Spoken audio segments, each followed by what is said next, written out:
Shalom sahabat muda, senang dapat kembali menjumpai sahabat sekalian dalam acara Youth for Christ bersama saya Pendeta Adi Pejaga dari Gereja Presbyterian Indonesia, anggota PGIW DKI Jakarta. Renungan kita hari ini Jumat 9 Januari 2026 dituliskan oleh Pendeta Ana Nuraini dari GKI Gading Indah dengan judul Memilih Taat yang dilandaskan pada kitab Kisah Para Rasul 9 ayat 10-19 bagian A.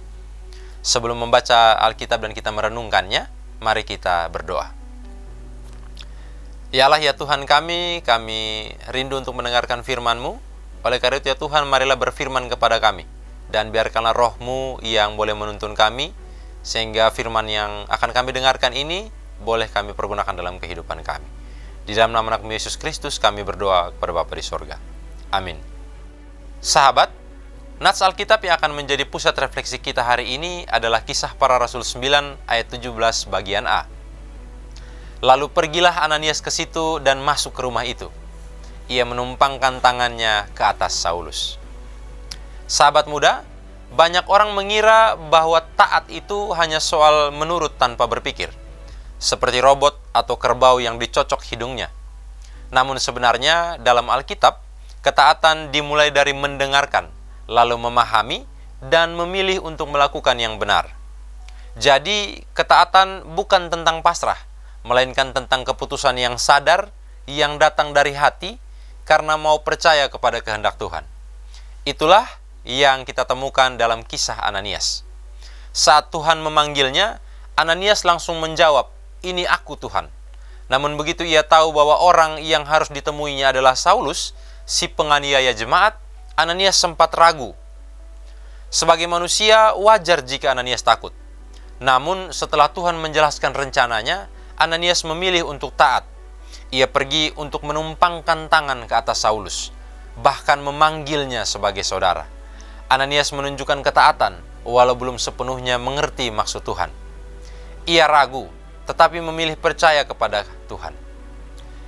Sahabat Youth, mungkin kita pernah merasa ragu ketika Tuhan memanggil kita untuk melakukan sesuatu, seperti mengampuni orang yang telah menyakiti kita begitu dalamnya.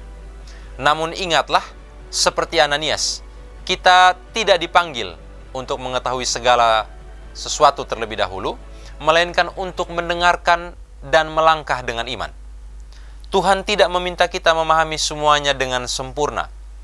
Ia mencari hati yang bersedia mendengar dan taat, bahkan ketika masih ada keraguan. Sebab langkah kecil dalam ketaatan dapat membawa dampak besar bagi hidup orang lain.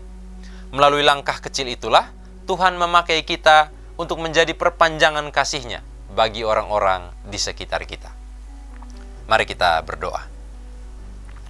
Terima kasih untuk firman-Mu ya Tuhan, yang mengingatkan kami untuk kami boleh menjadi langkah-langkah kecil yang akan menjadi berkat bagi kehidupan orang di sekitar kami.